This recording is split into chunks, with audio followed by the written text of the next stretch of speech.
So what I want to do today is I'm going to share with you how we've been so ghetto in building our business, and what I want to get across to you is the most precious resource you have in your world is time. I've worked at a few companies that are pretty popular, and that's the chief Sumo. So when we first started out, everything is about how do you do things as cheap and as quickly as possible so you don't waste time. This is our first page, and that's Paul Stamateo. He's a great guy, a buddy of mine, and it was just give us your email. There wasn't really a lot of things that were complicated about it. We didn't make it like anything special. This is the actual email I sent the outsourcer to build our first page. I literally went to Google, I found some PHP open source code for registration, and I emailed him to help me with PayPal, and it was $50. You know, it wasn't, I actually used to think it was 60. So this is how shitty it used to look. You know, right on. We used to have like cat photos on it. It was just, you know, the whole point was let's validate and let's figure out, are we building the right thing that people actually want versus spending months doing something. This, I think overall took about a month. And what I did in the beginning of AppSumo.com was, instead of making a full system or anything backend, I literally manually emailed all 200 purchases.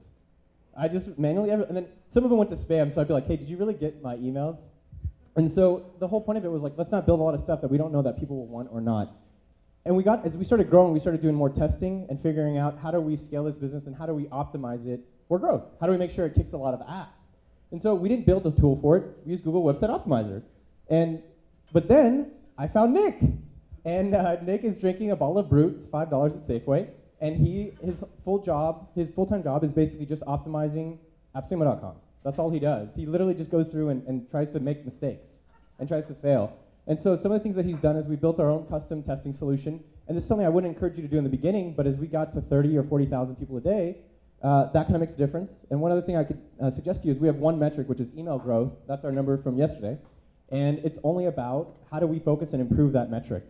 And as we've grown, we've tested a lot of ghetto things. We've tested a lot of good things.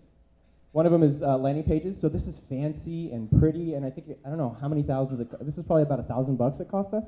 So I'm not saying that you can't be ghetto, but try new things out. We actually started paying more and tried something else out. This one. Can you guys guess which one won? Ghetto. Which one? Ghetto. No, this one won.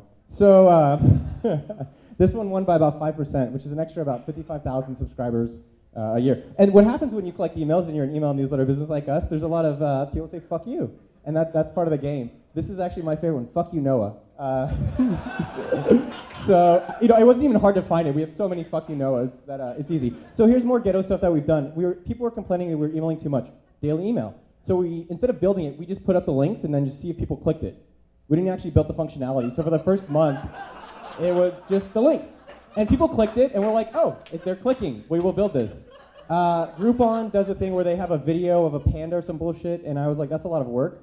So I put up a shirt. This is a picture of me shirtless on my bed. And people, there's like half on Twitter like, fuck, this guy is weird. I'm so glad to be gone. The other half are like, they're so weird. No, they're like, it's okay. We wanted to try selling premium content. This is me in a bike store. It's the most ghetto video you could ever do. We sold it $14, and 203 people bought it. And so it validated that we could, you know, create content that was very valuable, even though production looked like shit. This is a warning about not ghetto. This is when Noah was trying to not be a hood rat and try to live high level. We built rewardlevel.com, and we spent 3 months, 15,000, a lot of stories I'm sure you've heard before, total fucking failure. And so when you don't do ghetto things, you have to think about how can I do this with the least amount of time or money. When we have a 404 page, instead of building a 404 custom shit, you know what this is? What is it? No, it's a Google form, dude. We didn't even fucking build anything. So it's a Google form. We didn't do 404. We didn't build a custom collect email thing. It was just throw up a Google form if something's broken. This is a weekly summary email. One of our guys, Hans, who's amazing, said, hey, why don't we send a summary email? Came up with it. It increased revenue 10% just for him trying that idea. We didn't code anything. He literally spent 30 minutes on a Sunday writing this up, and now every Sunday we send a summary email. If you're doing anything that's ghetto, what you want to do is how do you save time and systematize the things you're working on? So we built a backend that is much easier to streamline creating deals versus reinventing the wheel each day. So while you're being ghetto, you also want to think, what can I do that saves time? Does anybody know who this is? It's my old bookkeeper. So don't hire bookkeepers with tattoos. We were too cheap, and we were being ghetto, and sometimes it makes sense to invest. And so we got another one, and now we have a very expensive one. But those are corn tattoos. It's the lyrics from corn songs. This is my Sumo family. These are my boys, and this is my Loftus. So we used to work remotely, like maybe some of you do, and then we got a free office space, and then we got kicked out of that office space, and now we're in my Loftus. It's me and my boys. So thank you for your time.